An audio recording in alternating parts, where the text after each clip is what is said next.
আসসালামু আলাইকুম সম্মানিত দিনী ভাই ও বন্ধুগণ, আশা করি সবাই ভালো আছেন। আজকে রয়েছে কাকরাইলের ময়দানে, ইজতেমার ময়দানে যে নৃশংস হত্যাযজ্ঞ চালিয়েছেন, যার প্রত্যক্ষ সাক্ষী এবং তারা নিজেরাই নির্যাতিত এবং আপনার আহত।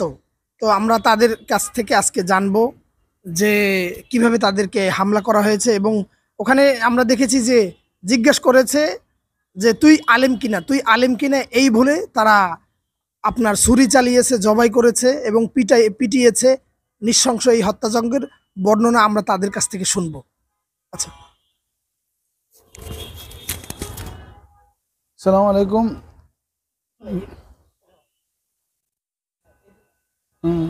সারা দুনিয়ার মানুষই জানে যে রাত্রেবেলা এরকমভাবে হত্যাকাণ্ড চালিয়ের কারণে আমাদের অনেক 3জন শহীদ হয়েছে। ওইখানেই মেডিকেলে তো আরও হয়েছে, ওটা প্রচার হয় না যদিও। আর এরকমভাবে 150 বা 200 যেই হোক আহত হয়েছে। আমরা তার মধ্যে থেকে ছোটো ক্ষুদ্র কিছু আহত। আমাদের মাদ্রাসায় আমরা যখন 3:30 বাজে তখন আমরা ওদের স্লোগানের আওয়াজ পাইতেছিলাম নদীর উপর থেকে, নদীর পশ্চিম পারে। আমরা মাদ্রাসা তো তিলক নদীর পাড়েই, কামারপাড়া ব্রিজ সংলগ্ন।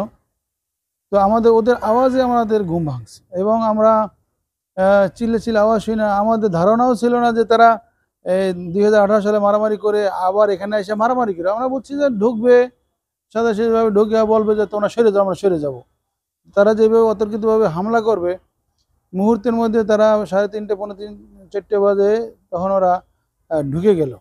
এবং আমাদের সাথীরা অল্প সংখ্যক হওয়ার কারণে তারা ওখান থেকে সরে পড়ছে।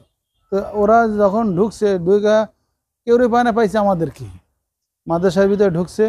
প্রায় আমাকে তো নিরস্ত্র মানে আমরা তো ঘুমন্ত অবস্থায়, ছিলাম। উঠছি, পোলাপান যখন এইভাবে হুরহাঙ্গামা আওয়াজ শুনতে পেলো তো তারা কান্নাকাটি শুরু করছে। আমরা বললো যে কান্নাকাটি প্রয়োজন নাই, 2 রাকাত নামাজ পড়ো, তাহাজ্জুদ নামাজ পড়ো, তারপরে দোয়া করো, আর সূরা ইয়াসিন ওয়াকিয়া যারা পড়ো। তো তারাই তাই করতেছিল। আমরাও এই মুহূর্তে কাকেলে যোগাযোগ করতেছিলাম ফোনের মাধ্যমে। তো ওনারাও আশ্বস্ত করলেন যে কোনো সমস্যা না, আমরা আমাদের মুরব্বীরা যোগাযোগ করতেছে অসিফের সাথে। ওরা বলতেছে যে আমাদের সাথীরা শান্তভাবে ঢুকবে, আপনারা শান্তভাবে ছেড়ে দেন, এইভাবে একটা কথা নাকি হইতেছিল। সার্জিদের কাছে ফোন করছে, ওরাও এখানে ছিল তখন। বলছে তো তারা তো এখন ঢুকে পড়ছে, এইভাবে তো ঢোকার কথা ছিল না। তাদের তো আজকে 10টা বাজে এখানে আমাদের বৈঠক হবে, বৈঠকের পরে তারা ঢুকবে। আগে যখন ঢুকছে এরা তো অন্যায় করছে এইভাবে। তো যাই হোক, ওরা 1-100 লোক আমার পিছনে ধাওয়া করছে। আমার দরজা জানলা আমি খুলে রাখছিলাম মাদ্রাসায়। তো আমার এক ওস্তাদকে তারা যখন 10-15 জন একত্রে পিটান শুরু করলো, শুয়ে পড়ছে বা তার পাও ভেঙে গেছে। তো তার পরবর্তী আমি আমার সিঁড়ি থেকে উঠা যখন বাইর হওয়া ধরছি গেট দিয়া, তো তারা বলতেছিল যে এই ধর, এটা ওস্তাদ, এটা আলেম, এটা ওস্তাদ, ধর। তো তারা 1-200 লোক আমাকে ধাওয়া করে ওখানে পিটাইলো কিছুক্ষণ। রুমের ভিতর থেকে টাইনে বাইর করলো, আমিও বাইরে আসলাম। তো ওখানে 1 দফা ফিরাইলো। কতক্ষণ পরে আমাদের সামনে পাকিস্তানি কামরা, ইন্টারন্যাশনাল সুরা কামরা, ওখানে কতক্ষণ দাঁড়া করে কেউ পিটাইতেছিল, কেউ ঠেকাইতেছে, কেউ বলতেছিল এই মারিসটা, এত মারিসটা মরে যাবে, এই মুরব্বীদের মারা নিষেধ, এরাও বলতেছে আস্তে আস্তে করে। আমি তাও শুনতেছি। SS পাইপ দিয়ে আমার মাথার মধ্যে এমন জোরে বাড়ি মারছে, তো আমি ওইটা ঠেকাই দিকে আমার হাতটা, আঙ্গুলটা ভেঙে একবার ঝুলে গেছে। তো তারা এরকম 2-3টা যুবক ছেলে যাদের দাড়ি উঠছে, বা তারা প্যান্ট শার্ট পরা বা শার্ট পরা এরকম পুরোপুরি নজর পড়ে না, এরকমই মনে হলো। তারা অনেকগুলো তবলিগের সাথী, আসলে তবলিগের সাথী নয় নাকি আল্লাহ জানে। তা তারা এইভাবে আমাদেরকে ধরে দিতেছিল, প্রশ্ন করতেছিল, সাথীরা ফিরে দিচ্ছিল। তো কেউ বলতেছিলেন যে যে মামুন হক কই, তোদের মামুন হক কই, আজকে মামুন হক তোদেরকে ঠেকাইতে আসে নাকি। তো এইভাবে তারা বলতেছিল যে তোদের মামুন হক, আজকে মামুন হক তোদের নাই, আজকে তোরা এখানে কেন, তোরা তো এখানে থাকার কথা না। এইভাবে বারবার প্রশ্ন করতেছিল আর ফিরে দিছিল। তো একজন 2-3 জনে কথা বলে প্রশ্ন করে আর সবাই মিলে পিটান শুরু করে।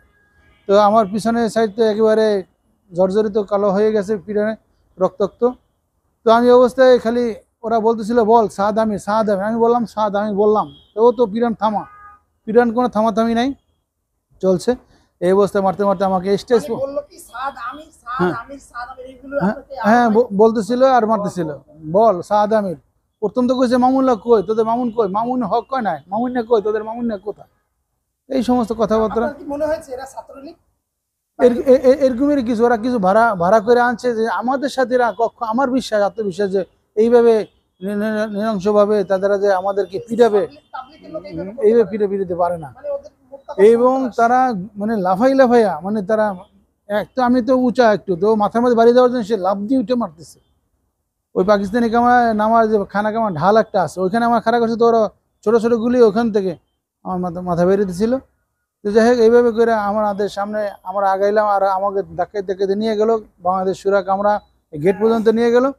তো ওখানে একসাথে একজনে আমার বাঁধতেছি কারেন্টের পিলারের সাথে, আমার এই রুমাল দিয়ে বাঁধতেছিল। আমি বললাম ভাই আমাকে বাঁধতেছে, মারার তো মারতেই আছে, আবার বাঁধতেও আছে, মানে বাইন্দে মারবে টাইট করে। তা আমি বললাম যে আমাকে বাঁধতেছেন কেন?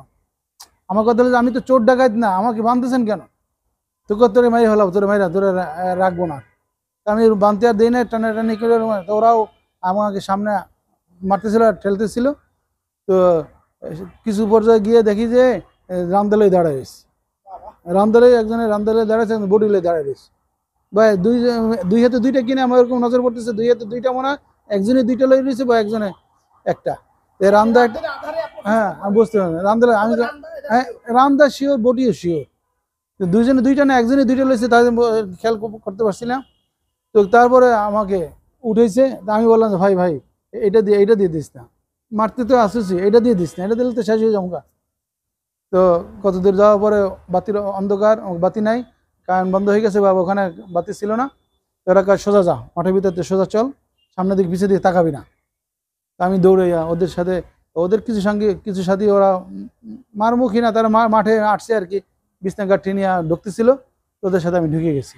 তো ওরা আমার এক দেড়শো লোক যারা আমাকে মারতেছিল, তারা আমার পিছা এখান থেকে ছেড়ে দিছে। আল্লাহ মেহরবানি, যদি ওরা আমাদেরকে লিলাই দিত যে এটারে শেষ করবে, এটা ধর, তাহলে আমি ওখানেও শেষ হয়েছি। আমি হিংস্র হিংস্র ছিল যে তারা কোনো রকমের ছাড় দিতে রাজি নাই। যাই হোক আমি দৌড়ে গিয়ে তাদের সাথে ঢুকে গেছি, অন্ধকার হয়ে গেছে, অন্ধকারে দেখা যাইতেছিল না। তারপর তাদের সাথে হাঁটতে হাঁটতে আমি ওই মার্কাস পয়েন্ট, আমাদের ওই টিন সেট পূর্ব দিকে, ওখানে পর্যন্ত ওদের সাথে হাঁটতে হাঁটতে গেলাম। তো ওখানে যাই দেখি যে আরো মারামারি, পিটাপিটি, আওয়াজ, চিল্লাচিল্লি, এই ঠাস ঠুস ফিরাইতেছে খুব। তো আমি চিন্তা করলাম ওখানে গিয়ে আবার মার খাবো, তো আবার পিস ব্যাগার দিচ্ছি। পিস ব্যাগে আসতে সময় দেখি যে ওখানে হাউজের পরে একটা লাশ পড়ে রয়েছে, একেবারে উবুত হয়ে পড়েছিল। ওই লাশটাকে যে শাবল দিয়া না হয় ড্যাগার দিয়ে যেভাবে হোক এমনভাবে মারছে যে জ্যাকেট, জামা, গেঞ্জি ভেদ করে পিছন দিয়ে ঢুকে গেছে, এবং সে ওখানেই সদ্য হয়ে গেছে, কোনো লড়াচড়া নাই, বাস রক্ত বাইরে। 10-15 মিনিট আগে মনে হয় মারা গেছে, এরকম একটা অবস্থা। তো আমাকে বাঁচানোর জন্য বললাম ভাই ভাই ভাই ধরেন ধরেন, এটাকে ধরেন, এটাকে ধরেন। তো ওরা কইতেছে এটা আমাদের না ওদের, আমাদের না ওদের। কেউ কইতেছে এটা নারায়ণগঞ্জের সাথী মনে হয়, ধর ধর। তো ওরা 2-4 জন ধরলো, আমি ধরি নাই, আমি ওদের সাথে সাথে হাঁটতেছিলাম, ভাই ধরেন ধরেন কয়ে কয়ে। এইভাবে সামান ফ্যাক্টরি থেকে, রাস্তা থেকে আমি বাইর হইলাম। তো রাস্তায় দেখলাম যে ওরাই সব, যত গাড়ি আসতেছে ওদেরকে এদের, হ্যাঁ বিভিন্ন জায়গা থেকে, বিভিন্ন জেলার থেকে, সিলেটের গাড়ি, বিভিন্ন জায়গার থেকে গাড়ি, ময়মনসিংহ থেকে আসতেছে, ভৈরব থেকে আসতেছে। এরা করতেছে নিজামুদ্দিন নেতাত ভাই ঢোকে, নিজামুদ্দিন নেতাত, মাঠ আমাদের হয়ে গেছে, মাঠ আমাদের হয়ে গেছে। তো এইভাবে আমি ওদের সাথে একটা লাঠি নিলাম যে বাঁচার জন্য, আমি ওদের সাথে, আমি খালি হাতে থাকলে হয়তো আমার কোনো সাথী সঙ্গী নাই, একা একা কৌশল লাঠি লাঠি হ্যাঁ বাসার জন্য লাঠি বললাম, রাস্তায় বাইর হইয়া ভাই নিজামুদ্দিন নেতাত ভাই আসেন, ভাই নিজামুদ্দিন নেতাত, এইভাবে কইলাম। আমি আস্তে স্টেশন রোডের দিকে বাইর হইলাম। বাঁচার কোনো উপায় না, আমি তো একা, সবাই মিলে ফিরে এলে তো আমি তো ওখানে তো বাচ্চা এলাম কোনো রকমের, এখানে যদি ধরা খাই যায়, কৌশল অবলম্বন করে লাশের সাথে বাইরে এলাম। তারপর রাস্তায় ওরা লাশ নিয়ে গেল ওদের পয়েন্টে, কামারপাড়া পয়েন্টের দিকে। আমি স্টেশন রোডের দিকে চলে আসলাম। তো ওখানে যে আমাদের যেহেতু বাসগুলি আসতেছিল, সেগুলোর ওরা ভাঙতেছিল, এই বলে ওলামাদের কিনা জিজ্ঞাসা করে আর ভাঙে। তো বাসগুলি স্থির থাকে না, সামনে চালাই চলে যেতেছিল। আমি স্টেশন রোডের দিকে একেবারে ইসে পর্যন্ত আসলাম, মেডিকেল পর্যন্ত, ওখানে টঙ্গী মেডিকেল। তো দেখলাম যে ওখানে গেটের সামনে তারা লাঠি নেই, তার কেউ ঢুকতে দেবে না আমাদের কোনো লোক। তা আমি রাস্তার দক্ষিণ সাইড দিয়ে এক গলির ভিতরে ঢুকলাম, সেখানেও ওদের সাথে লড়াই দিচ্ছিল। আমি আল্লাহ তাআলা বাঁচাইছে কোনো রকম দৌড়ে তাড়াতাড়ি আহত। তো ওরা আমার আহত বুঝতে পারছিল, আমার হাত যে ভাঙ্গা, রক্ত যে পড়তেছে, এটা আমারও অতটা অনুভব হতেছিল। আমি মনে করছি আমার সিলছে। আমি আবার আঙ্গুল দিয়ে চাইপে ধইরা সোজা হাঁটতেছিলাম, কিন্তু রক্ত তো অনেক পড়তেছিল। আমার এই জামা লুঙ্গি এগুলো সব, মাঝখানে আমার লুঙ্গিও টানা টাইনে খুলে ফেলাইছি। অর্ধেক আমি ধরে রাখছি, আর অর্ধেক ছিঁড়ে নিয়ে গেছে গা। এক সাথী রাস্তায় ওই মেডিকেলের সামনে কয়, হুজুর আপনার তো কাপড় অর্ধেক নাই। আমি বললাম তাই তো দেখতেছি, কি করা যায়। তো এই একটা লুঙ্গি সে বার করে দিল। তো ওই লুঙ্গি নিয়ে আমি কোনো রকম আস্তে আস্তে, জুতা নাই, টুপি নাই, ওখানে কাউন্সিলর এক মসজিদ গাজীবাড়ি, ওখানে ভিতরে অনেক গলি দূরে, তো ওরা যেন না আসে, মানে আমারে। তো ভিতরে এক গলিতে ঢুকে, ফজরের আজান এখনো হয় নাই, আধা ঘন্টার মতো খারাইছিলাম। তারপরে ওনারা আজান দিলে দরজা খুললেন। তো নামাজ কালাম পড়া, তারপর দেখতেছি যে সব, মানে আমার শরীর টেলে একেবারে সব ভেঙে চুরে আসতেছে। এতক্ষণ যে পিঠে, হ্যাঁ রাত, হ্যাঁ অনেক সময় যত কেটে যেতে ব্যথা বাড়তেছে, এতক্ষণ ব্যথা অনুভব হয় নাই। তো সকালে নামাজ, ফজর নামাজ পড়লাম কোনো রকম বসে বসে। নামাজ পড়ে আমার সাথে আর কেউ আসলো টাসলো না। দুই তিনজন যারা ছিল ওরা ওদিকে চলে গেছে। আমি একা একা আবার স্টেশন রোডের দিকে আসলাম, মেডিকেলের সামনে। তারপরে দেখলাম যে মেডিকেল এখনো উন্মুক্ত না, আমার মেডিকেল এখন খোলে না, বা ওদের সাথীরা আছে। পাশে আরেক মসজিদে, ওখানে মসজিদে নাইম, মসজিদে নাইম একটা মসজিদ আছে পাশে, ওই মসজিদে বারান্দায় শুয়ে রইলাম 8টা পর্যন্ত। সকাল 7:30 8টা পর্যন্ত শুয়ে থাকার পরে পরে একসাথে করতেছে, আপনার হাতে তো রক্ত পড়তেছে। আমি বললাম কি করা যাবে, মেডিকেলও বন্ধ, যাইতে পারতেছি না, ওখানে ওরা ওদের আতাতিরা আছে, সাতপন্থীরা। তো ওরা উনি বললেন যে না এখন যান, এখন মসজিদে খাদেমি, বলে যে আপনি যান। তাই গেলাম। তো ওখানে আমাদের সাথীরা কিছু, ওদের কিছু সাথী আসতেছে, তাদেরকে মারতেছে, ধরতেছে আমাদের সাথীরাই। পরে মেডিকেল ওয়ালারা আমার দেখে দেখে কয় যে এটা চিকিৎসা এখানে হবে না, যে আপনার ভেঙে ঝুলতেছিল, মানে চামড়ায় বাইজেছিল, চামড়ায়। তো আমি বললাম যে তাহলে কি করা যাবে, বলে আপনি পঙ্গু চলে যান। আর আমি একা একা কেমনে পঙ্গু যাবো, আমাদের সাথীরা কেউ দেখি না। পরে 2 ছাত্র পাইলাম, আমাদের এক ওস্তাদের ভাতিজা। তোরা কাহু যে আপনি পঙ্গু যাইবেন কিভাবে, আমি কিভাবে যাবেন দেখি কি হয়।